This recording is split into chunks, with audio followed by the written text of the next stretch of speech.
નમસ્કાર વિદ્યાર્થી મિત્રો, આજે આપણે સમૂહ 16ના તત્વો વિશે અભ્યાસ કરીશું. તો સમૂહ 16ને સામાન્ય રીતે ચાલ્કોજન સમૂહ તરીકે પણ ઓળખવામાં આવે છે. અહીં આપણે સમૂહ 16ના તત્વો છે એ મેં અહીંયા દર્શાવેલા છે. કયા કયા તત્વોનો સમાવેશ થશે સમૂહ 16ના તત્વોમાં? તો ઓક્સિજન, સલ્ફર, સિલેનિયમ, ટેલુરિયમ, પોલોનિયમ અને લિવરમોરિયમ. તો આ બધા તત્વોનો અહીંયા મેં પરમાણ્વીય ક્રમાંક દર્શાવેલો છે અને અહીંયા એની ઇલેક્ટ્રોન રચના દર્શાવેલી છે. તો ઓક્સિજનની ઇલેક્ટ્રોન રચના થશે હિલિયમ 2s2 2p4, સલ્ફરની નિયોન 3s2 3p4, સિલેનિયમની ઇલેક્ટ્રોન રચના આર્ગોન 3d10 4s2 4p4 થશે. તો આ બધાની ઇલેક્ટ્રોન રચનામાં તમે જોવાનું છે કે છેલ્લે કોમન શું આવે છે? તો 2s2 2p4, 3s2 3p4, બધામાં એસ કક્ષકની અંદર 2 અને પી કક્ષકની અંદર 4 ઇલેક્ટ્રોન છે અને ટોટલી બાહ્યતમ કક્ષામાં 6 ઇલેક્ટ્રોન છે અહીંયા. એટલે એ સમૂહ 16ના તત્વની સામાન્ય ઇલેક્ટ્રોન રચના આપણે લખીશું ns2np4 થશે. હવે એમાં એક અહીંયા લિવરમોરિયમ તત્વ છે. આ તત્વ છે એ અલ્પ આયુષ્ય ધરાવે છે, માત્ર નેનો સેકન્ડ જેટલો જ આનો અર્ધાયુષ્ય સમય છે અને સાંશ્લેષિત છે. તો આનો આપણે બહુ ક્યાંય આગળ ઉપર અભ્યાસ કરીશું નહીં, કારણ કે એનું આયુષ્ય અલ્પ હોવાથી લિવરમોરિયમ છે એના બીજા ગુણધર્મોનો અભ્યાસ કરી શકાયો નથી. અને પોલોનિયમ છે એ રેડિયો સક્રિય તત્વ છે.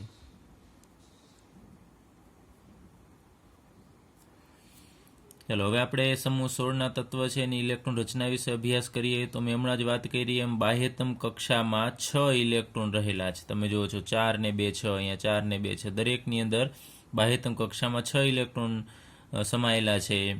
તેથી આપણે એની સામાન્ય ઇલેક્ટ્રોન રચના લખી શકાય ns2np4 થશે.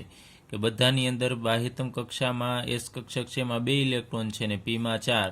તો એનનું મૂલ્ય બદલાશે, જ્યાં એન છે આવર્તનો ક્રમ દર્શાવે છે, કેટલામાં આવર્તનું. જેમ કે અહીંયા 3s છે અને 3p છે, તો સલ્ફર ત્રીજા આવર્તનું તત્વ છે. પોલોનિયમ છે એમાં બાહ્યતમ કક્ષામાં 6s 6p છે, તો એના માટે એનનું મૂલ્ય 6 છે. તો પોલોનિયમ છે એ છઠ્ઠા આવર્તનું તત્વ છે. ચાલો હવે આપણે પરમાણ્વીય અને આયનીય ત્રિજ્યા વિશે અભ્યાસ કરીએ. તો સમૂહમાં ઉપરથી નીચેની તરફ જતા, એટલે કે ઓક્સિજનથી લઈ અને આપણે પોલોનિયમ લિવરમોરિયમ તરફ જઈએ તેમ પરમાણ્વીય અને આયનીય ત્રિજ્યામાં વધારો થશે, કારણ કે કોષની સંખ્યા ઉમેરાતી જશે. બીજા ત્રીજા ચોથા આવર્તની અંદર જેમ આપણે આગળ વધીશું એમ કક્ષાનું પ્રમાણ છે વધતી જશે, કક્ષા છે કોષ વધતી જાય એટલે એનું કદ છે એ મોટું થતું જશે. એટલે પરમાણ્વીય ત્રિજ્યા અને આયનીય ત્રિજ્યા સમૂહમાં ઉપરથી નીચેની તરફ જતા વધે છે. ચલો ત્યારબાદ આપણે આયનીકરણ એન્થાલ્પી વિશે વાત કરીએ, એટલે કે પરમાણુમાંથી ઇલેક્ટ્રોન દૂર કરવા માટે આપવી પડતી ઉર્જા. તો સમૂહમાં ઉપરથી નીચેની તરફ આપણે જઈએ છીએ તેમ પરમાણુનું કદ વધે છે, ત્રિજ્યા વધે છે. આપણે વાત કરેલી હમણાં. તો કદ વધશે તો બહારના ઇલેક્ટ્રોનને દૂર કરવો સહેલો બનશે. તો આયનીકરણ એન્થાલ્પીનું મૂલ્ય છે ઘટશે, એટલે કે ઉપરથી નીચે તરફ જતાં આયનીકરણ એન્થાલ્પીના મૂલ્યમાં ઘટાડો થાય છે. પરંતુ સમૂહ 15ના તત્વો છે એના કરતાં સમૂહ 16ના અનુવર્તી આવર્તના જે તત્વો છે એની આયનીકરણ એન્થાલ્પીનું મૂલ્ય ઓછું હોય છે. એટલે કે 15મા સમૂહના તત્વો છે એની ઇલેક્ટ્રોન રચના એની આયનીકરણ એન્થાલ્પીનું મૂલ્ય વધુ હશે અને 16મા સમૂહના તત્વનું આયનીકરણ એન્થાલ્પીનું મૂલ્ય છે ઓછું હશે. એનું કારણ શું? કે અહીંયા સમૂહ 15ના તત્વમાં જે પી કક્ષક છે એ અર્ધપૂર્ણ ભરાયેલી છે. તો અર્ધપૂર્ણ ભરાયેલી કક્ષકમાંથી ઇલેક્ટ્રોન દૂર કરવો મુશ્કેલ છે, જ્યારે અહીંયા અર્ધપૂર્ણ ભરાયેલી નથી. આમાં પી કક્ષકમાં 4 ઇલેક્ટ્રોન છે, તો આમાંથી ઇલેક્ટ્રોન દૂર કરવો સહેલો બનશે. એટલે સમૂહ 16ના તત્વની આયનીકરણ એન્થાલ્પીનું મૂલ્ય ઓછું હોય છે. ચલો ત્યારબાદ ઇલેક્ટ્રોન પ્રાપ્તિ એન્થાલ્પી, જેને આપણે ટૂંકમાં ડેલ્ટા EGH વડે દર્શાવીએ છીએ. તો ઇલેક્ટ્રોન પ્રાપ્તિ એન્થાલ્પી શું છે? તો ઇલેક્ટ્રોન મેળવવાની વૃત્તિ, કે ઇલેક્ટ્રોન મેળવે એ દરમિયાન એ ઉર્જા મુક્ત કરે છે. તો ઓક્સિજનની ઇલેક્ટ્રોન પ્રાપ્ત એન્થાલ્પીનું મૂલ્ય છે એ સલ્ફરની ઇલેક્ટ્રોન પ્રાપ્ત એન્થાલ્પીના મૂલ્ય કરતાં ઓછું ઋણ હોય છે. શા માટે ઓછું ઋણ હોય છે એ આપણે આગળ ઉપર 11મા ધોરણની અંદર પણ અભ્યાસ કરેલો, કે ઓક્સિજનમાં ઇલેક્ટ્રોન દાખલ કરવો એના કરતાં સલ્ફરમાં સરળતાથી દાખલ થશે. તો તો સલ્ફરનું કદ છે એ મોટું હશે, એની કક્ષા છે, એમાં 3p કક્ષકની અંદર ઇલેક્ટ્રોન દાખલ થશે, જ્યારે અહીંયા 2p કક્ષકની અંદર ઇલેક્ટ્રોન દાખલ થશે. તો અહીંયા ઇલેક્ટ્રોન નજીક હોવાના કારણે અપાકર્ષણ થશે, જ્યારે સલ્ફરમાં પૂરતી જગ્યા હોવાના કારણે ઇલેક્ટ્રોન સરળતાથી સમાશે. તો સલ્ફર છે એનું ડેલ્ટા EGHનું મૂલ્ય વધુ ઋણ હોય, જ્યારે ઓક્સિજનનું મૂલ્ય છે એ ઓછું ઋણ હશે. ત્યારબાદ સલ્ફરથી પોલોનિયમ તરફ જતા ઇલેક્ટ્રોન પ્રાપ્ત એન્થાલ્પીનું મૂલ્ય છે એ ઓછું ઋણ બને છે, એટલે કે ઉપરથી નીચેની તરફ જાવ એમ ઇલેક્ટ્રોન મેળવવાની વૃત્તિ ઘટે, એટલે એનું મૂલ્ય ઓછું ઋણ થતું જશે. ત્યારબાદ વિદ્યુત ઋણતા વિશે વાત કરીએ તો સમૂહમાં ઉપરથી નીચેની તરફ જતા કદ વધે છે. કદ વધે તો બહારના ઇલેક્ટ્રોનને ખેંચવાની વૃત્તિ ઘટે, તો વિદ્યુત ઋણતા ઘટે. તો યાદ રાખજો, સમૂહમાં ઉપરથી નીચે તરફ જતા વિદ્યુત ઋણતા ઘટે છે. હવે તમને ખ્યાલ જ છે કે બધા જ તત્વોમાં ફ્લોરિનની વિદ્યુત ઋણતા સૌથી વધુ હોય છે.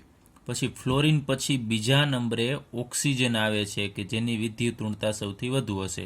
તો યાદ રાખજો, 118 તત્વોમાંથી સૌથી વધુ વિદ્યુત ઋણ તત્વ ફ્લોરિન થશે, અને ફ્લોરિન પછી બીજા નંબરે ઓક્સિજન આવશે. ત્યારબાદ આપણે વાત કરીએ તો ઓક્સિજનથી પોલોનિયમ સુધી ધાત્વીય લક્ષણ વધે છે, એટલે ઓક્સિજનથી આપણે પોલોનિયમ તરફ જશું તો ધાત્વીય લક્ષણ વધતું જાય છે, અધાતુમાંથી ધાતુ બનવાનો ગુણધર્મ એનો વધતો જશે. ત્યારબાદ આપણે પાઠ્યપુસ્તકનો કોયડો 7.10 ગણીએ તો એમાં કીધું છે આપણને કે સમૂહ 16ના તત્વની પ્રથમ આયનીકરણ એન્થાલ્પીનું મૂલ્ય, એટલે કે પહેલો ઇલેક્ટ્રોન દૂર કરવા માટે આપવી પડતી ઉર્જા એ સમૂહ 15ના તત્વની પ્રથમ આયનીકરણ એન્થાલ્પીના મૂલ્ય કરતાં આની ઓછી હોય છે. જે હમણાં જ આપણે આગળ ઉપર વાત કરી કે સમૂહ 16ના તત્વમાંથી ઇલેક્ટ્રોન દૂર કરવો સહેલો છે, જ્યારે 15ના તત્વમાંથી ઇલેક્ટ્રોન દૂર કરવો મુશ્કેલ છે. એનું કારણ શું? તો સમૂહ 16ના તત્વ છે એમાં p કક્ષકની અંદર Np4 હોય છે, 4 ઇલેક્ટ્રોન હશે. તો અહીંયા પહેલા હુનના નિયમ પ્રમાણે દરેકમાં એક ઇલેક્ટ્રોન, ને પછી અહીંયા ઇલેક્ટ્રોનનું યુગ્મીકરણ થાય છે. જ્યારે સમૂહ 15ના તત્વ છે એમાં Np3 હશે, p કક્ષકની અંદર 3 ઇલેક્ટ્રોન હોય, તો p કક્ષક પણ 3 છે અને એની અંદર 3 ઇલેક્ટ્રોન છે. તો અહીંયા સમૂહ 15ના તત્વની બાહ્યતમ કક્ષામાં જે p કક્ષક છે એમાં દરેકમાં એક ઇલેક્ટ્રોન છે, એટલે આ કક્ષક અર્ધપૂર્ણ ભરાયેલી છે. અર્ધપૂર્ણ ભરાયેલી હોય એની સ્થાયીતા વધુ હોય, જ્યારે અહીંયા તમે જુઓ છો સ્થાયીતા નથી. તો આ ઇલેક્ટ્રોન દૂર કરશે તો એ અર્ધપૂર્ણ જેવી એની ઇલેક્ટ્રોન રચના થશે, p કક્ષક છે અર્ધપૂર્ણ થઈ જશે. તો આ ઇલેક્ટ્રોન ગુમાવશે સરળતાથી, કારણ કે ઇલેક્ટ્રોનનું યુગ્મીકરણ છે. જ્યારે આ પહેલેથી જ અર્ધપૂર્ણ ભરાયેલી કક્ષક છે અને સ્થાયીતા વધુ છે, તો આમાંથી ઇલેક્ટ્રોન દૂર કરવો મુશ્કેલ છે. તો એને આપણે દૂર કરવું હોય તો વધુ ઉર્જાની જરૂર પડશે. એટલે અહીંયા તમે જુઓ છો સમૂહ 15ના તત્વની પ્રથમ આયનીકરણ એન્થાલ્પીનું મૂલ્ય વધુ છે, જ્યારે સમૂહ 16ના તત્વનું ઓછું છે. ચલો હવે આપણે સમૂહ 16ના તત્વના રાસાયણિક ગુણધર્મો વિશે અભ્યાસ કરીએ. તો એમાં સૌ પ્રથમ આપણે એની ઓક્સિડેશન અવસ્થાઓ અને રાસાયણિક પ્રતિક્રિયાત્મકતામાં વલણ વિશે અભ્યાસ કરીશું. તો ઓક્સિજન તત્વ છે એની ઓક્સિડેશન અવસ્થા કઈ હોય છે? તો સામાન્ય રીતે ઓક્સિજનની વૃત્તિ ઇલેક્ટ્રોન મેળવવાની હોય છે અને 2 ઇલેક્ટ્રોન એને ઘટે છે. તો સામાન્ય એની ઓક્સિડેશન અવસ્થા -2 હોય છે, પણ કેમાં OF2 સિવાયના સંયોજનોમાં સામાન્ય રીતે એ -2 ઓક્સિડેશન અવસ્થા ધરાવે છે. પરંતુ OF2 સંયોજનની અંદર ઓક્સિજનની ઓક્સિડેશન અવસ્થા +2 હોય છે. એનું કારણ શું છે કે આપણે આ રીતે દર્શાવીએ આમ OF2નું બંધારણ.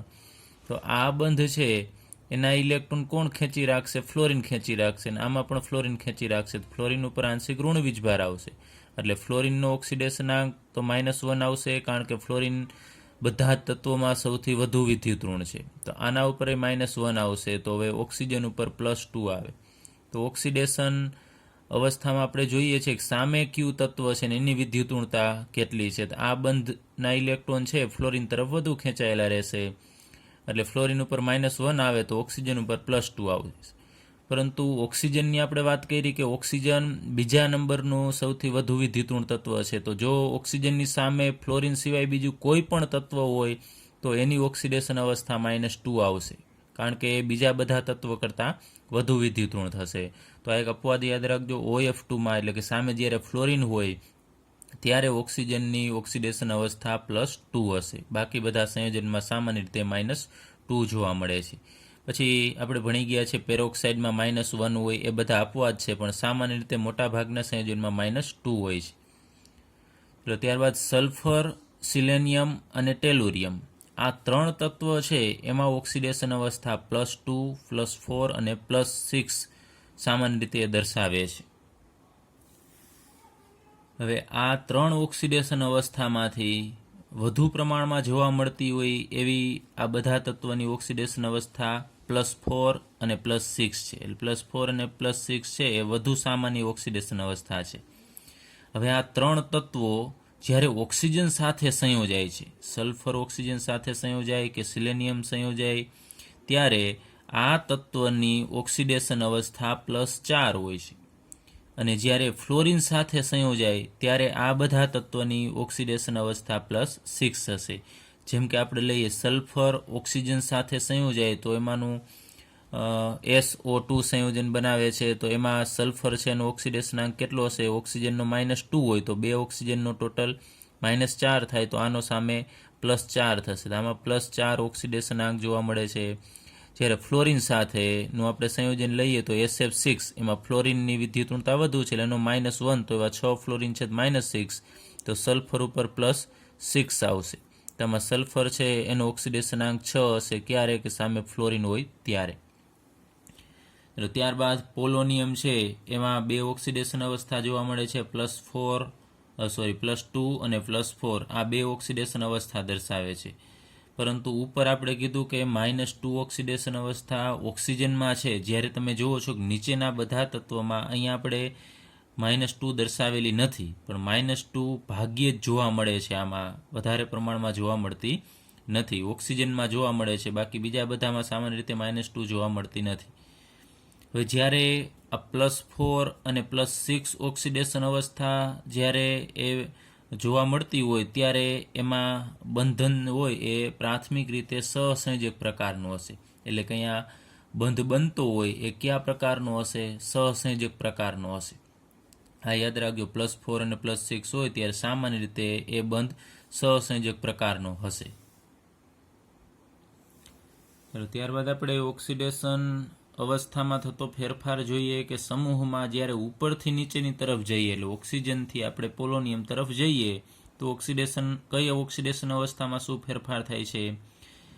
તો સમૂહમાં ઉપરથી નીચેની તરફ જતા -2 ઓક્સિડેશન અવસ્થાની સ્થાયીતા ઘટે છે. તો તમે જુઓ છો ઓક્સિજનમાં ઉપર -2 જોવા મળે છે, જ્યારે નીચેના તત્વમાં -2 જોવા મળતી નથી. અહીંયા પોલોનિયમમાં 2 અને 4 છે, આ બધામાં પણ સામાન્ય રીતે -2 નથી. ઉપર જોવા મળે છે, નીચેના તત્વોમાં જોવા મળતી નથી. એનો મતલબ કે એની સ્થાયીતા ઘટશે ઉપરથી નીચેની તરફ જતા.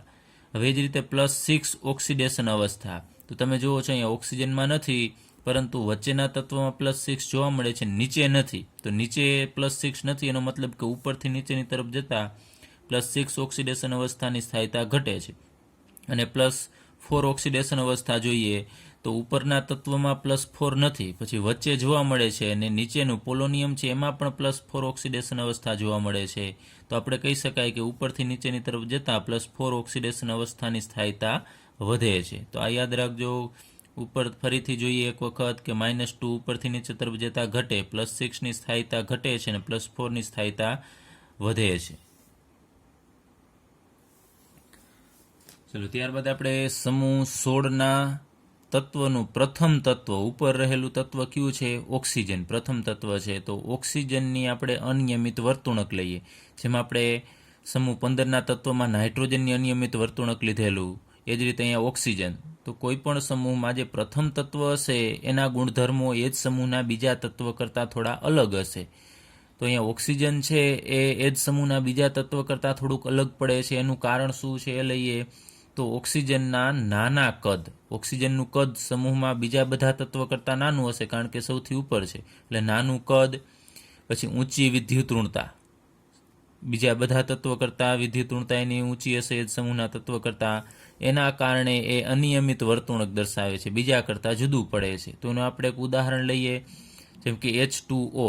પાણીની અંદર ઓક્સિજન છે એ પ્રબળ હાઇડ્રોજન બંધ બનાવે છે. એટલે કે ઓક્સિજન છે હાઇડ્રોજન બંધ બનાવી શકે છે. તો H2O છે એ પ્રવાહી અવસ્થામાં જોવા મળે છે. સામાન્ય રીતે ઓરડાના તાપમાને H2O છે એ પ્રવાહી અવસ્થામાં હોય છે. એનું કારણ શું છે કે H2Oમાં હાઇડ્રોજન બંધ બને છે. તો ઓક્સિજન હાઇડ્રોજન બંધ બનાવી શકે છે.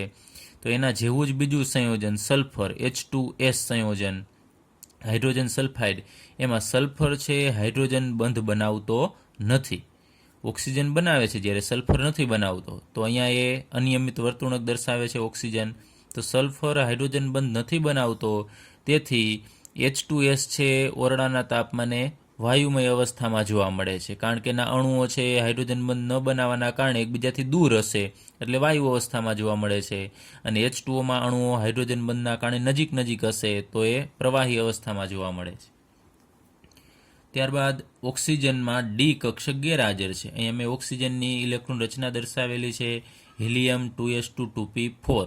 તો એની બાહ્યતમ કક્ષા છે એ 2 છે, જોવો છો બીજી કક્ષા છે. તો બીજી કક્ષાની અંદર ડી કક્ષક ન હોય, 2s2p પછી 2d ક્યારેય જોવા મળતી નથી. એટલે બીજી કક્ષાની અંતિમ કક્ષા છે એની અંદર ડી કક્ષક હોવી જોઈએ, પરંતુ ઓક્સિજનની અંદર ડી કક્ષક જોવા મળતી નથી.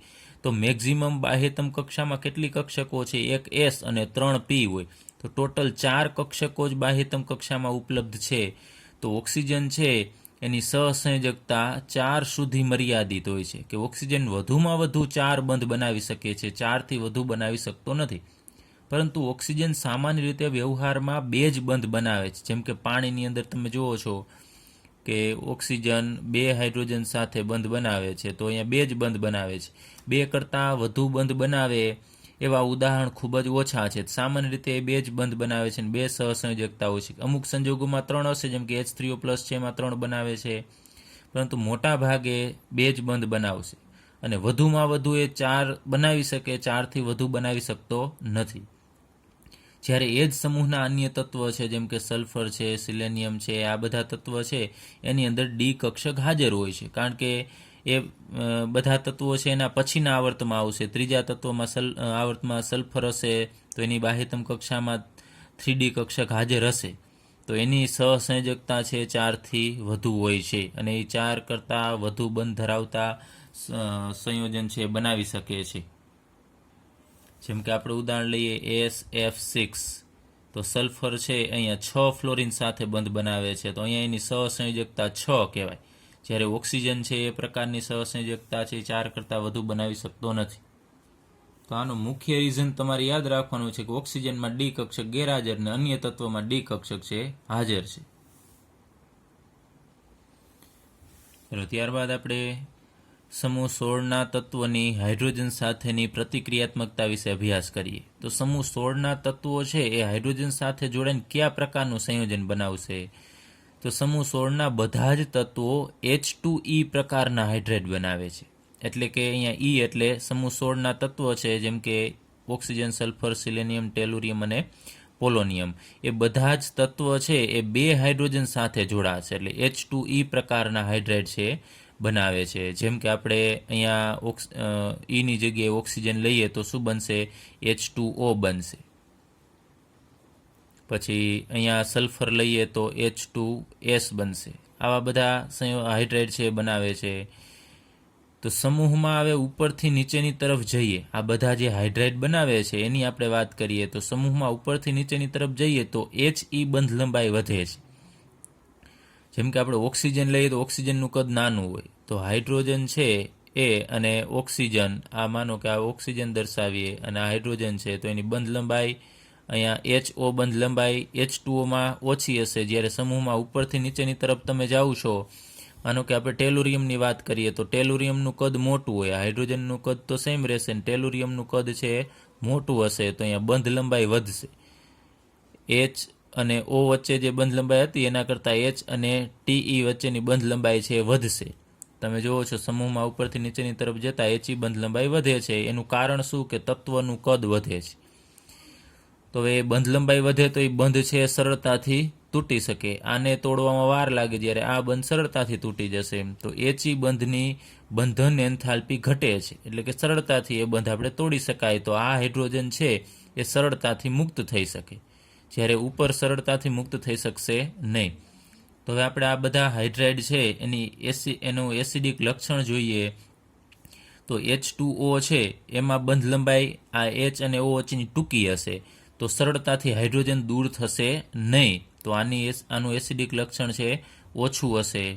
એના કરતાં અહીંયા હાઇડ્રોજન અને સલ્ફરની બંધ લંબાઈ વધારે હોય, તો આ બંધ HO બંધ કરતાં આ HS બંધ છે એ નબળો હશે. એટલે આના કરતાં આમાં હાઇડ્રોજન છે ઝડપથી મુક્ત થશે એટલે એની એસિડિકતા વધારે. એના કરતાં H2SCમાં બંધ ઝડપથી તૂટશે એટલે એની એસિડિકતા વધારે.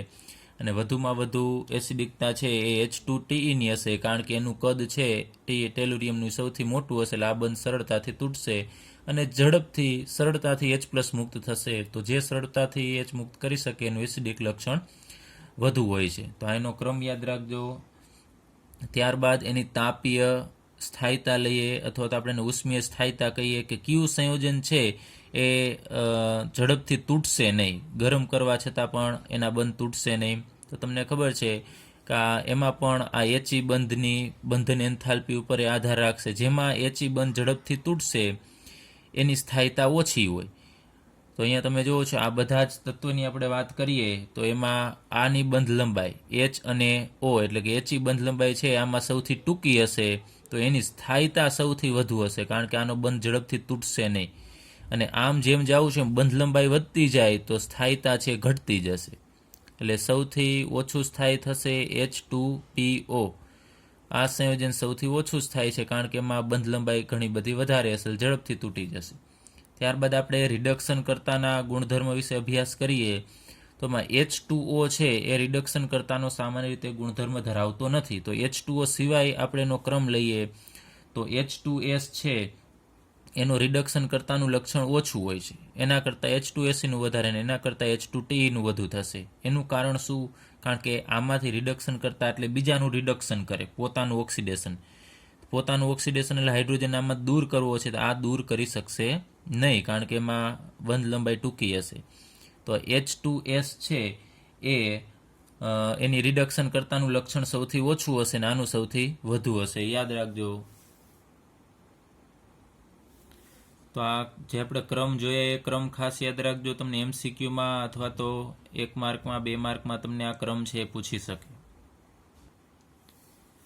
ચલો હવે આપણે સમૂહ 16ના તત્વની ઓક્સિજન સાથેની પ્રતિક્રિયાત્મકતા વિશે અભ્યાસ કરીએ. તો આ બધા તત્વો છે એ ઓક્સિજન સાથે જોડાય અને કયા પ્રકારના ઓક્સાઇડ બનાવશે? તો એક EO2 પ્રકારનો ઓક્સાઇડ બનાવશે અને EO3 પ્રકારના ઓક્સાઇડ બનાવે છે. એમાં E છે એની જગ્યાએ કયા તત્વ હશે? તો સલ્ફર, સિલેનિયમ, ટેલુરિયમ અને પોલોનિયમ. EO2માં અહીંયા જે તત્વ હશે એનો ઓક્સિડેશનાંક +4 હશે અને EO3માં અહીંયા જે તત્વ છે એનો ઓક્સિડેશનાંક +6 હશે. આમ તો ઓક્સિજન પણ જોડાય, પરંતુ એ અલગ પ્રકારનું ઓઝોન બનાવશે. તો અહીંયા આપણે EO2 પ્રકારના ઓક્સાઇડની ચર્ચા કરીએ. એમાં અહીંયા રહેલા તત્વનો ઓક્સિડેશનાંક +4 હશે. તો એ સંયોજન ક્યાં બનાવશે? તો ઓક્સિજન, અહીંયા આપણે ઓક્સિજન મૂકીએ એની જગ્યાએ તો ટોટલ કેટલા ઓક્સિજન થશે? 3 ઓક્સિજન. તો 3 ઓક્સિજન હોય તેને આપણે O3 વડે દર્શાવીએ છીએ, એટલે કે O3 એટલે ઓઝોન. તો ઓઝોન અને અહીંયા સલ્ફર મૂકીએ તો સલ્ફર ડાયોક્સાઇડ. તો O3 અને સલ્ફર ડાયોક્સાઇડ છે એ વાયુ સ્વરૂપે જોવા મળે છે, વાયુમય અવસ્થામાં હોય છે. જ્યારે અહીંયા Eની જગ્યાએ આપણે Ac લઈએ તો સિલેનિયમ ડાયોક્સાઇડ છે એ ઘન અવસ્થામાં જોવા મળે છે. તો આ યાદ રાખજો, તમને MCQમાં પૂછી શકે. ફરીથી જોઈએ કે O3 અને SO2 વાયુ અવસ્થામાં જોવા મળે છે, જ્યારે SiO2 છે એ ઘન અવસ્થામાં જોવા મળે છે. હવે આપણે આ બધા ડાયોક્સાઇડ છે એના રિડક્શન કરતાનો ક્રમ જોઈએ. તો SO2 છે એ સૌથી વધારે રિડક્શન કરતાનો ગુણધર્મ ધરાવે છે, જ્યારે એના કરતાં ઓછું SiO2 અને ઓછામાં ઓછું TeO2. તો ફરીથી અહીંયા લખીએ કે SO2 છે એ રિડક્શન કરતાનો ગુણધર્મ ધરાવે છે, જ્યારે આ TeO2 છે એનો રિડક્શન કરતાનો ગુણધર્મ ઓછો છે, એટલે ખૂબ ઓછો રિડક્શન કરતાનો ગુણધર્મ ધરાવે છે. એના કરતાં એ થોડો ઓક્સિડેશન કરતાનો ગુણધર્મ ધરાવે છે. તો આપણે લખીએ કે અહીંયા આ ઓક્સિડેશન કરતા તરીકે વર્તે છે, જ્યારે આ SO2 છે એ રિડક્શન કરતા તરીકે વર્તે છે. ચલો ત્યારબાદ બીજું ઓક્સાઇડ EO3, એમાં અહીંયા રહેલા તત્વનો ઓક્સિડેશનાંક +6 હશે. તો આ ઓક્સાઇડ કયા કયા તત્વો બનાવી શકશે? તો સલ્ફર, સિલેનિયમ અને ટેલુરિયમ છે એ આ ઓક્સાઇડ બનાવે છે. જેમ કે સલ્ફર, અહીંયા ટ્રાયોક્સાઇડ SO3, ACO3 અને TeO3. હવે અહીંયા આપણે જે બે ઓક્સાઇડની ચર્ચા કરેલી એ બંને ઓક્સાઇડ એટલે કે EO2 પ્રકારનો અને EO3 પ્રકારનો આ બંને ઓક્સાઇડ છે એ એસિડિક ઓક્સાઇડ છે, એસિડિક ગુણધર્મ ધરાવે છે. ત્યારબાદ સમૂહ 16ના તત્વની હેલોજન પ્રત્યેની પ્રતિક્રિયાત્મકતા વિશે અભ્યાસ કરીએ. તો આ બધા તત્વો છે હેલોજન સાથે જોડાઈને કયા પ્રકારના હેલાઇડ બનાવશે? તો એમાં +2, +4 અને +6 ઓક્સિડેશન અવસ્થા ધરાવતા હોય એવા હેલાઇડ બનાવશે. એટલે કે EX2 પ્રકારનો, EX4 પ્રકારનો અને EX6 પ્રકારના, એમ 3 પ્રકારના એ હેલાઇડ બનાવે છે. એમાં આપણે હેલાઇડની સ્થાયીતાનો ક્રમ લઈએ કે અહીંયા કયો હેલોજન હશે તો એની સ્થાયીતા વધારે હોય. તો અહીંયા F- જો હશે હેલાઇડ તરીકે તો એ સૌથી વધુ સ્થાયી હોય. એના કરતાં ઓછો સ્થાયી Cl-, એના કરતાં Br- અને I- ધરાવતો હેલાઇડ છે એ સૌથી ઓછો સ્થાયી હશે. એનું કારણ શું છે કે જેમ કદ મોટું થાય ને તેમ સ્થાયીતા એની ઓછી. તો તમે જુઓ છો ફ્લોરિન F- નું કદ છે નાનું હશે તો એની સ્થાયીતા વધુ, અને I- નું કદ છે સૌથી મોટું હશે તો એની સ્થાયીતા ઓછી થશે. તો આપણે 3 હેલાઇડમાંથી આપણે EX6 પ્રકારનો હેલાઇડ લઈએ કે જેમાં અહીંયા રહેલા તત્વનો ઓક્સિડેશનાંક +6 હશે. તો EX6માં માત્ર આ EF6 હેલાઇડ છે એક જ સ્થાયી હશે. એટલે કે અહીંયા ફ્લોરિન હોય એવો જ હેક્ઝા હેલાઇડ છે એ સ્થાયી હશે. પછી અહીં ક્લોરિન હોય, કંઈ બ્રોમિન હોય એવા હેલાઇડ છે એ અસ્થાયી હોય છે. તો આ એક યાદ રાખજો, EF6 છે એ એક માત્ર જ સ્થાયી હોય છે. અને બધા જ EF6 પ્રકારના જે હેલાઇડ હશે, એટલે અહીંયા કોઈ પણ તમે લઈ લ્યો, બીજું સલ્ફર હોય કે સિલેનિયમ હોય, એના બધા જ હેક્ઝા ફ્લોરાઇડ છે એ વાયુ અવસ્થામાં જોવા મળે છે, એટલે કે વાયુ સ્વરૂપે છે. અને SF6 સંયોજન છે એ વિશિષ્ટ રીતે સ્થાયી થયેલું છે. બીજા બધા જે હેક્ઝા ફ્લોરાઇડ છે એના કરતાં આની સ્થાયીતા વધુ હશે, એટલે વિશિષ્ટ રીતે સ્થાયી છે. એ અપવાદરૂપ છે. તો એનું કારણ શું આપવામાં આવે છે કે અવકાશીય કારણ. અવકાશીયની ગોઠવણી એવી છે કે બીજા બધા તત્વ કરતાં એનો હેક્ઝા હેલાઇડ છે વધુ સ્થાયી છે. અને એનો આકાર કેવો હશે? તો અષ્ટફલકીય આકાર હશે. જેમ કે આપણે આકાર દર્શાવીએ તો SF6 છે, અથવા તો અહીંયા E લઈએ, કોઈ પણ સેન્ટ્રલ એટમ છે અને 6 ફ્લોરિન છે એ આ રીતે દર્શાવી દઈએ, અને એક ફ્લોરિન છે ઉપર હોય અને એક ફ્લોરિન છે નીચેની તરફ હશે. તો આ આકારને આપણે અષ્ટફલકીય આકાર કહીએ છીએ. તો આવો આકાર છે એ આ EF6 પ્રકારના હેલાઇડનો હશે.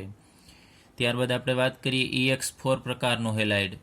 તો એમાં અહીંયા સલ્ફર, સિલેનિયમ અને ટેલુરિયમ છે એ આ પ્રકારના હેલાઇડ બનાવે તો SF4, ACF4 અને TF4 બનાવશે.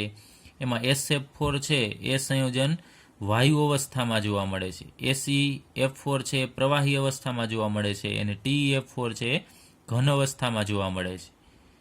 હવે આ EX4 પ્રકારના આ જે હેલાઇડ છે એમાં sp3d સંકરણ થાય છે. યાદ રાખજો, આમાં સંકરણ કયું થતું હશે? sp3d સંકરણ. અને એમાં ઇલેક્ટ્રોન યુગ્મની ગોઠવણી છે એ ત્રિકોણીય દ્વિપિરામિડલ હોય છે. આ ઇલેક્ટ્રોન યુગ્મની ગોઠવણી, પછી એમાં અબંધકારક અને બંધકારક બધાનો સમાવેશ કરીએ તો ત્રિકોણીય દ્વિપિરામિડલ એનું બંધારણ હશે. અને એમાં એક અબંધકારક ઇલેક્ટ્રોન યુગ્મ નિરક્ષીય સ્થાન રોકે છે. અહીંયા આપણે એક ઉદાહરણ લઈએ, SF4નું ઉદાહરણ લઈએ. એનો આકાર કેવો હોય છે? તો આ S, પછી અહીંયા ફ્લોરિન છે એ 4 જોડાયેલા હશે,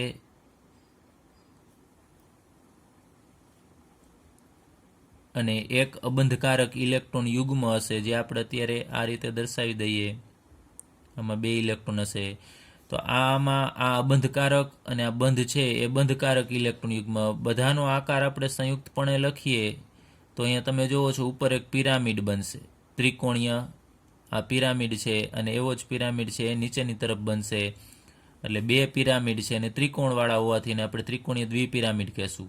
અને એમાં એક અબંધકારક ઇલેક્ટ્રોન યુગ્મ તમે જોવો છો, આ અબંધકારક ઇલેક્ટ્રોન યુગ્મ છે એ નિરક્ષીય સ્થાન રોકે છે. નિરક્ષીય એટલે આને અક્ષીય પોઝિશન કહેવામાં આવે છે, કે બંધ બને એ પોઝિશન, આને અક્ષ કહેવામાં આવે. આ અક્ષ છે તો એ અક્ષ ઉપર આ અબંધકારક ઇલેક્ટ્રોન યુગ્મ છે નથી ગોઠવાતો, નિરક્ષીય એટલે કે અક્ષ સિવાયનું સ્થાન છે એ રોકશે. અને આ અણુનો આકાર કેવો હશે? તો અણુના આકારમાં આપણે અબંધકારક ઇલેક્ટ્રોન યુગ્મનો સમાવેશ કરતા નથી, તો માત્ર આટલું જ જોવાનું થશે તમારે.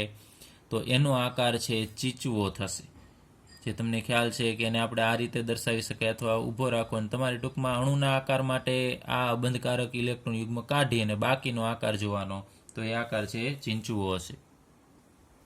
એટલે ઘણાને આમાં કન્ફ્યુઝન થાય છે કે આ બે આકાર આપેલા છે તો શું છે આ?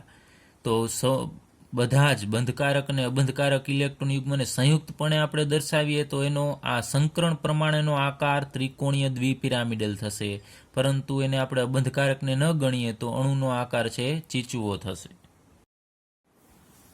ચલો આપણે જોઈએ EX2 પ્રકારનો હેલાઇડ.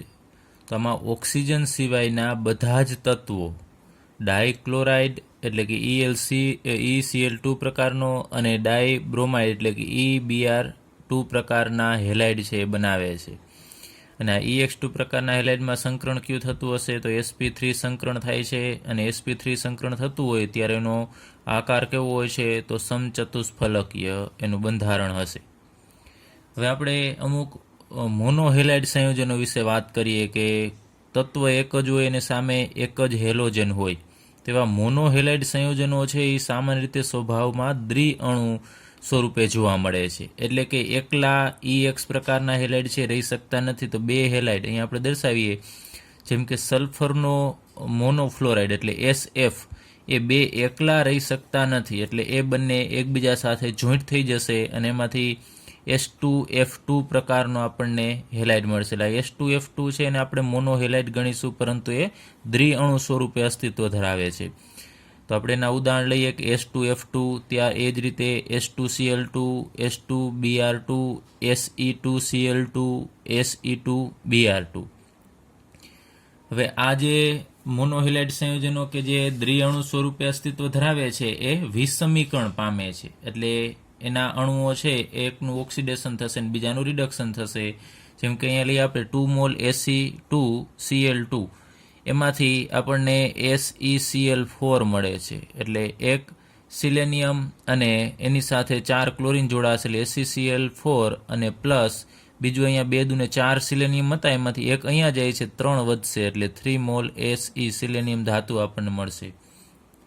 તો અહીંયા સિલેનિયમનો ઓક્સિડેશન આંક +1 હશે, કારણ કે મોનોહેલાઇડ સંયોજન છે તો અહીંયા હેલોજનનો -1 હશે, તો અહીંયા આ તત્વનો ઓક્સિડેશન આંક +1 હશે. એટલે મોનોહેલાઇડમાં અહીંયા રહેલા તત્વનો ઓક્સિડેશન આંક +1 હોય. દરેકમાં સલ્ફરનો અથવા સિલેનિયમનો +1 હશે. તો એમાંથી અહીંયા SeCl4 બનાવે છે, સિલેનિયમ ટેટ્રાક્લોરાઇડ બનાવશે, તો એમાં સિલેનિયમનો ઓક્સિડેશન આંક +4 થશે, કારણ કે એક ક્લોરીનનો -1 તો એવા 4 ક્લોરીનનો -4 થશે, તો સિલેનિયમ ઉપર +4 વીજભાર આવશે. અને અહીંયા સિલેનિયમ છે ધાતુ સ્વરૂપે મુક્ત થાય છે, તો એનો આપણે ભણી ગયા છે કોઈ તટસ્થ ધાતુ હોય તો એનો અથવા તત્વ હોય એનો ઓક્સિડેશન આંક 0 થશે. તો અહીંયા 1 માંથી 4 થાય છે, જુઓ છો તમે, 1 માંથી 4, તો Se2Cl2 છે SeCl4માં કન્વર્ટ થશે, એટલે એનું ઓક્સિડેશન થયું કહેવાય સિલેનિયમનું. અને અહીંયા તમે જુઓ છો કે 1 માંથી અહીંયા 0 ઓક્સિડેશન અવસ્થા થાય છે, તો અહીંયા સિલેનિયમ છે એ રિડક્શન પામે છે એમ કહી શકાય. તો એક જ તત્વનું અથવા એક જ અણુ છે એનું ઓક્સિડેશન થવું અને રિડક્શન થવું એ પ્રક્રિયાને આપણે વિષમીકરણ પ્રક્રિયા કહીએ છીએ. ચલો હવે આપણે ડાયઓક્સિજન વિશે અભ્યાસ કરીએ, એટલે કે O2ની બનાવટ આપણે જોઈએ પછી એના ગુણધર્મો વિશે અભ્યાસ કરીશું. તો સૌપ્રથમ ડાયઓક્સિજનની બનાવટ લઈએ. એમાં આપણે પ્રયોગશાળામાં ડાયઓક્સિજન કઈ રીતે બનાવવામાં આવે છે એની જુદી જુદી પદ્ધતિઓ લઈએ. તેમાંની પ્રથમ બનાવટ કે ઓક્સિજનયુક્ત ક્ષાર જેવા કે ક્લોરેટ ક્ષાર, નાઇટ્રેટ, પરમેંગેનેટ, આ બધાને ગરમ કરવાથી આપણે ઓક્સિજન છે મેળવી શકીશું. તો અહીંયા આપણે લઈએ 2 મોલ KClO3, એટલે આને આપણે કહેશું પોટેશિયમ ક્લોરેટ કહેશું. એટલે પોટેશિયમ ક્લોરેટ એને જ્યારે ગરમ કરવામાં આવે છે MnO2 ઉદ્દીપકની હાજરીમાં, એમનેમ ગરમ કરશો તો પણ ઓક્સિજન મળશે, પરંતુ પ્રક્રિયાનો વેગ વધારવા માટે અહીંયા આપણે મેંગનીઝ ડાયોક્સાઇડ છે એ ઉદ્દીપક તરીકે લેવો પડશે. એટલે અહીંયા આપણે MnO2 ઉદ્દીપક તરીકે લીધેલો છે. તો જ્યારે પોટેશિયમ ક્લોરેટને આપણે ગરમ કરીએ છીએ MnO2ની હાજરીમાં, ત્યારે અહીંયા તમે 2 મોલ છે એટલે ટોટલ કેટલા ઓક્સિજન થશે? 3 દૂને 6 ઓક્સિજન. એ 6 ઓક્સિજન છે 3 મોલ O2 તરીકે મુક્ત થશે, એટલે આપણને 3 મોલ ઓક્સિજન મળે છે. તો પાછળ શું વધશે તમે જુઓ છો, 2 મોલ KCl આપણને મળશે, 2 મોલ પોટેશિયમ ક્લોરાઇડ અને પ્લસ 3 મોલ ડાયઓક્સિજન છે મળે છે. એટલે બસ એકદમ ઇઝી છે. આ ક્લોરેટ હોય, નાઇટ્રેટ હોય અથવા પરમેંગેનેટ હોય. પોટેશિયમ પરમેંગેનેટ તમને કદાચ આગળના ધોરણમાં તમારે આવી ગયું હશે. પોટેશિયમ પરમેંગેનેટને તમે કસનળીની અંદર લઈ અને ગરમ કરશો તો તળ જેવો અવાજ આવે છે અને એમાંથી ડાયઓક્સિજન વાયુ છે એ મુક્ત થાય છે. ચલો, ત્યારબાદ ધાતુઓના ઉચ્ચતર ઓક્સાઇડના ઉષ્મીય વિઘટન દ્વારા પણ આપણે ઓક્સિજન મેળવી શકીએ. ઉચ્ચતર ઓક્સાઇડ એટલે સામાન્ય રીતે એમાં ઓક્સિડેશનાંક એનો ઊંચો હોય છે. તો અહીંયા આપણે લઈએ 2 મોલ Ag2O, એટલે કે સિલ્વરનો ઓક્સાઇડ છે અને આપણે 2 મોલ લઈએ તો આ બધાને શું કરવાનું હોય છે? ગરમ કરવાનું હોય છે. તો આને ગરમ કરીશું આપણે, તો અહીંયા ટોટલી તમે જુઓ છો કે અહીંયા 1 મોલ Ag2O છે એની અંદર 1 ઓક્સિજન છે, તો 2 મોલની અંદર 2 ઓક્સિજન થશે. બંને ઓક્સિજન છે એ મુક્ત થશે O2 સ્વરૂપે ગેસ અવસ્થામાં. તો અહીંયા પાછળ 2 દૂને 4 છે એ Ag મળશે, એટલે કે ચાંદી આપણને મળશે અને સોલિડ અવસ્થામાં મળશે. તો આ બધા ઘન પદાર્થ છે, ઓક્સાઇડ છે એ બધા ઘન છે. તો એને ગરમ કરવાથી વાયુ છે એ છૂટો પડી જશે અને પાછળ છે એ અહીંયા આપણને ધાતુ અથવા તો બીજા ઓક્સાઇડ મળશે. તો Ag2 ગરમ કરવાથી 4 મોલ Ag અને 1 મોલ O2 મળે છે. એ જ રીતે અહીંયા HgO એટલે કે મર્ક્યુરીનો ઓક્સાઇડ છે આ, તો એને ગરમ કરીશું તો અહીંયા 2 ઓક્સિજન છે એ દૂર થશે ગેસ અવસ્થામાં અને પાછળ અહીંયા આપણને 2 મોલ Hg મળશે, મર્ક્યુરી, જે લિક્વિડ ફોર્મમાં હશે. આ એક જ ધાતુ એવી છે કે જે પ્રવાહી અવસ્થામાં જોવા મળે છે, એટલે આપણે એને અહીંયા લિક્વિડ વડે દર્શાવીએ છીએ. ત્યારબાદ Pb3O4 લેવાનો છે, લેડનો ઓક્સાઇડ છે, એના પણ 2 મોલ લઈ અને એને જ્યારે ગરમ કરવામાં આવે છે ત્યારે અહીંયા જુઓ છો તમે ધાતુ બને છે. જ્યારે અહીંયા આવે ધાતુ નહીં બને, એનો ઓક્સાઇડ બનશે. Pb3O4 માંથી PbO ઓક્સાઇડ બનશે, લેડ ઓક્સાઇડ, લેડ 2 ઓક્સાઇડ કહેવાય આને, અને સોલિડ અવસ્થામાં હશે. તો અહીંયા ટોટલી 3 દૂને 6 લેડના પરમાણુ છે. તો અહીંયા કેટલા મોલ બનશે તમને ખ્યાલ આવી જશે કે અહીંયા 6 PbO બનશે અને પાછળ અહીંયા ઓક્સિજન 4 દુ 8 છે, 8માંથી અહીંયા 6 અહીંયા વપરાઈ જાય છે, તો પાછળ 2 વધશે એ O2 ગેસ તરીકે મુક્ત થશે. ત્યારબાદ PbO2 લેડ ડાયોક્સાઇડ આને આપણે કહેશું. એને જ્યારે આપણે ગરમ કરીશું તો એમાંથી પણ ઉપર મુજબનો લેડ 2 ઓક્સાઇડ મળશે અથવા લેડ મોનોક્સાઇડ મળશે, PbO સોલિડ. તો એના 2 અહીંયા લેડના પરમાણુ છે, તો આપણને અહીંયા 2 મોલ PbO મળશે અને 2 દૂને 4 ઓક્સિજન છે, તો 2 અહીંયા વપરાઈ જાય છે અને 2 ઓક્સિજન વધશે એ O2 સ્વરૂપે મુક્ત થશે. તો આ રીતે આપણે અહીંયા ધાતુના ઓક્સાઇડને માત્ર આપણે ગરમ કરીશું એટલે એનું વિઘટન થઈ અને આપણને ઓક્સિજન વાયુ મળશે અને અમુકમાં તમે જુઓ છો કે ધાતુ મળે છે, જ્યારે અમુકમાં ધાતુના ઓક્સાઇડ મળશે. ચલો, ત્યારબાદ આપણે લઈએ હાઇડ્રોજન પેરોક્સાઇડના વિઘટન દ્વારા. તો હાઇડ્રોજન પેરોક્સાઇડ છે તમને ખ્યાલ છે સરળતાથી વિઘટન પામે છે. પ્રકાશની હાજરીમાં અથવા તો ધૂળ હોય તો ધૂળના કોન્ટેક્ટમાં આવશે તો પણ હાઇડ્રોજન પેરોક્સાઇડ છે સરળતાથી વિઘટન પામે છે. અથવા તો આપણે જો સૂક્ષ્મ વિભાજિત ધાતુ લઈએ એટલે કે ધાતુનો પાવડર લઈએ અને MnO2 લઈએ તો એની હાજરીમાં હાઇડ્રોજન પેરોક્સાઇડ સરળતાથી વિઘટન પામે છે. તો આપણે લઈએ 1 મોલ, અત્યારે અહીંયા મેં 2 મોલ લીધેલો છે, એની જગ્યાએ જો 1 મોલ H2O2 હોય તો એ વિઘટન પામશે તો એમાંથી 1 ઓક્સિજન દૂર થશે. 1 મોલ H2O2 માંથી 1 ઓક્સિજન દૂર થાય એટલે આપણને આવું મળે, H2O અને 1 ઓક્સિજન. તો 1 અણુમાંથી 1 ઓક્સિજનનો પરમાણુ છૂટો પડશે, તો 2 મોલ H2O2 છે તો આપણને અહીંયા 2 ઓક્સિજન મળશે અને અહીંયા 2 મોલ પાણી મળશે. પાણી છે લિક્વિડ ફોર્મમાં હશે અને ઓક્સિજન છે તમને ખ્યાલ છે ગેસ અવસ્થામાં હશે. તો હાઇડ્રોજન પેરોક્સાઇડને જો ખુલ્લું રાખવામાં આવે ને પ્રકાશની હાજરીમાં પણ એ વિઘટન પામે છે, પરંતુ આપણે અહીંયા બનાવવું હોય તો વધુ પ્રમાણમાં બનાવવા માટે અહીંયા આપણે સૂક્ષ્મ વિભાજિત ધાતુને MnO2નો ઉપયોગ કરી અને વધુ પ્રમાણમાં આપણે એનું વિઘટન કરી અને ડાયઓક્સિજન છે બનાવી શકીએ છીએ. ચાલો હવે આપણે જોઈએ કે ઔદ્યોગિક રીતે ઉદ્યોગોમાં કઈ રીતે ડાયોક્સિજન છે બનાવવામાં આવે છે. તો આપણે આ બનાવટ છે એ આગળ ઉપર ડાયનાઇટ્રોજનની બનાવટમાં પણ આપણે વાત કરેલી કે હવાનું પ્રવાહીકરણ કરી અને એમાંથી N2 બનાવવામાં આવે છે. તો N2ની સાથે સાથે આપણને O2 પણ મળે છે. તો એમાં શું કરવામાં આવે છે કે સૌપ્રથમ હવામાંથી કાર્બન ડાયોક્સાઇડ અને પાણીની વરાળ એટલે કે ભેજ એને દૂર કરવામાં આવે છે અને પછી બાકી રહેલ જે હવા હશે એનું પ્રવાહીકરણ કરવામાં આવે છે, એટલે કે વાયુમાંથી પ્રવાહીમાં કન્વર્ટ કરવામાં આવે છે. એટલે હવે તમે જોઈ શકો છો કે વાયુ છે એ પ્રવાહીની અંદર કન્વર્ટ થશે. અત્યારે આપણે વાયુનું પ્રવાહીકરણ કરી નાખ્યું છે. તો એમાં મુખ્ય ઘટક તરીકે હવાની અંદર બે વસ્તુ હોય છે, એક N2 હશે અને બીજું O2 હશે. કાર્બન ડાયોક્સાઇડ ને પાણી એ બધાને આપણે દૂર કરી નાખ્યું છે. મુખ્ય આ બે ભાગ હશે. તો હવે પ્રવાહીકરણ થઈ ગયું છે, ત્યારબાદ તેનું નિસ્યંદન કરવાનું. એટલે હવે આને આપણે જ્યારે ગરમ કરીશું એટલે કે એનું ટેમ્પરેચર છે થોડું અપ લઈ જવાનું છે. તો પ્રથમ આપણને N2 મળશે. તો પહેલાં આમાંથી સૌપ્રથમ બહાર પ્રવાહીકરણમાંથી બાષ્પ અવસ્થામાં કોણ આવશે? તો N2 વાયુ બહાર આવશે, કારણ કે એનું ઉત્કલન બિંદુ છે 77.2 કેલ્વિન છે. તો આમાંથી બધો જ N2 છે બહાર નીકળી જશે અને પાછળ છે એ O2 આપણને પ્રવાહી અવસ્થામાં મળશે, કારણ કે ઓક્સિજનનું ઉત્કલન બિંદુ છે એ ડાયોક્સિજનનું 90 કેલ્વિન છે. તો સૌપ્રથમ પહેલાં બહાર નીકળી જશે N2 અને પાછળ પ્રવાહી અવસ્થામાં આપણને O2 છે એ મળશે. ત્યારબાદ ડાયોક્સિજનના ગુણધર્મો વિશે અભ્યાસ કરીએ. એમાં અહીંયા આપણે ભૌતિક ગુણધર્મો વિશે અભ્યાસ કરીએ. તો ડાયોક્સિજન છે એ રંગવિહીન અને વાસવિહીન વાયુ છે. સામાન્ય એની અવસ્થા કઈ છે? વાયુ અવસ્થામાં જોવા મળે છે. હવે એની દ્રાવ્યતા વિશે વાત કરીએ કે પાણીની અંદર ડાયોક્સિજન કેટલો દ્રાવ્ય છે?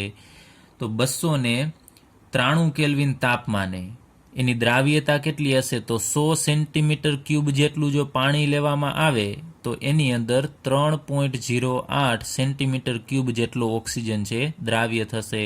એટલે 3.08 સેન્ટીમીટર ક્યુબ પર 100 સેન્ટીમીટર ક્યુબ વોટર, એટલે કે 100ની અંદર તમારે 3.08 થશે. એટલે આ અલ્પ દ્રાવ્ય કહેવાય, વધારે પ્રમાણમાં એની દ્રાવ્યતા નથી.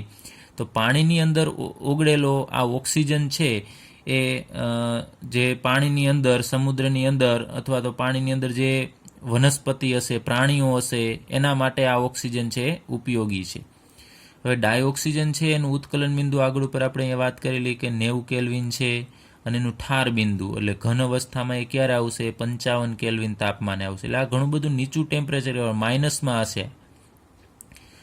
હવે ડાયોક્સિજનના 3 સ્થાયી સમસ્થાનિકો છે, O16, O17 અને O18. એટલે એના 3 સમસ્થાનિકો છે, યાદ રાખજો. હવે ડાયોક્સિજન છે એની અંદર ઇલેક્ટ્રોન કેટલા હશે? તો એક ઓક્સિજનની અંદર 8 હોય તો બે ઓક્સિજનની અંદર 16. તો 16 ઇલેક્ટ્રોન છે એટલે એ બેકી ઇલેક્ટ્રોન કહેવાય. તો બેકી ઇલેક્ટ્રોન હોવા છતાં પણ ડાયોક્સિજન અણુ છે અનુચુંબકીય છે, કારણ કે આપણે એની આણ્વીય ઇલેક્ટ્રોન રચના લખીશું તો પી પ્રકારની જે આણ્વીય કક્ષક છે એની અંદર એક ઇલેક્ટ્રોન આવે છે, જે આપણે 11મા ધોરણની અંદર અભ્યાસ કરેલો, ચોથા ચેપ્ટરમાં આપણે આવતું એ જોઈ લેજો.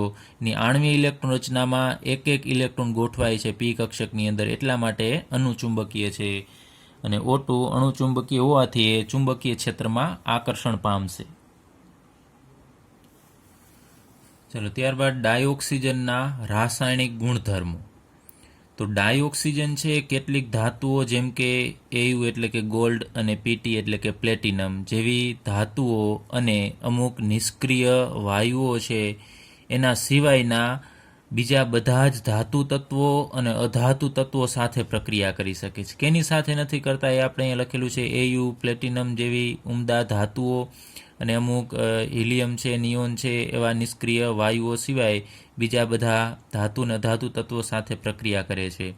અને એ જ્યારે અન્ય તત્વ સાથે જોડાશે, ઓક્સિજન અન્ય તત્વ સાથે જોડાય ત્યારે એ પ્રબળ ઉષ્મા ક્ષેપક તરીકે વર્તે છે, એટલે ઉષ્મા છે વધુ પ્રમાણમાં મુક્ત કરે છે. હવે આપણે લઈએ આ ઓક્સિજનની ધાતુ સાથેની પ્રક્રિયા. તો અહીંયા આપણે બે ધાતુ લીધેલી છે. કેલ્શિયમની ઓક્સિજન સાથે પ્રક્રિયા થવાથી શું મળશે અને એલ્યુમિનિયમની પ્રક્રિયા થવાથી. તો એ તમને ખબર છે કેલ્શિયમની ઓક્સિજન સાથે પ્રક્રિયા થવાથી આપણને ઓક્સાઇડ મળશે.